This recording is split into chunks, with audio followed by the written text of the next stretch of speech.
ضمنی الیکشن میں Peoples party کے نامزدہ امیدوار ظفر بصرہ جبکہ وارڈ نمبر 2 سے محمد اکرم قریشی منتخب ہوئے، جن کی علبرداری آج اے سی آفس سانگڑ میں ہوئی۔ اس موقع پر دیگر کے ساتھ ساتھ معززین بھی موجود تھے۔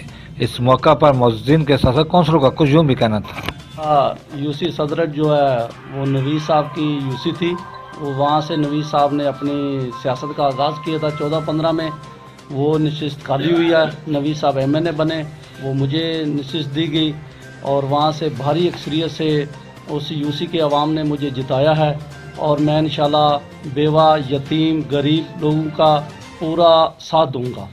بسم اللہ الرحمن الرحیم۔ جیسا کہ آپ کو پتا ہے کہ یہ وارڈ ہمارا جو نادر شہزاد کے پاس تھا، 3 سال پہلے الیکشن ہوئے، 3 سال سے یہ لاوارث وارڈ تھا۔ اس میں بہت سے مسائل ہیں، صفائی کا مسائل ہے، پانی کے مسائل ہیں۔ انشاءاللہ دن رات جذبہ خیر سے لے کر ہم انشاءاللہ اس کا افتتاح کریں گے اور انشاءاللہ پرزور محنت کریں گے، اور محنت کے ساتھ ساتھ جو بلدیہ میں ہمارے حقوق ہیں ایک کونسلر کے، وہ بھی ریکویسٹ کریں گے اپنا کیا نام اے سی صاحب سے کہ وہ ہمیں دیے جائیں تاکہ ہم بھرپور کام کریں۔ ہمیں یہی توقع کہ انشاءاللہ تعالیٰ یہ کام اچھا کریں گے، جو بھی ان کا قانونی طریقے سے کریں گے، کسی کے دباؤ میں نہیں آئیں گے۔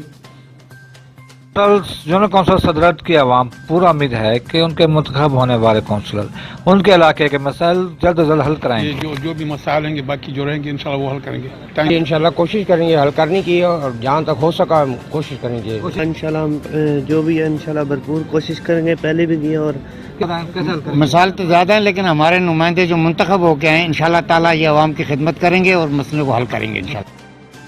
دیکھنا یہ ہے کہ پیپلز پارٹی کے منتخب ہونے والے کونسلر ظفر بصرہ اور محمد اکرم قریشی اپنے علاقے کے مسائل، جن میں پینے کا صاف پانی، صحت، تعلیم اور دیگر مسائل ہیں، ان کو کس طرح حل کرواتے ہیں۔ کیمرہ مین عزیز احمد خان کے ساتھ سانگڑ سے اشفاق صبح۔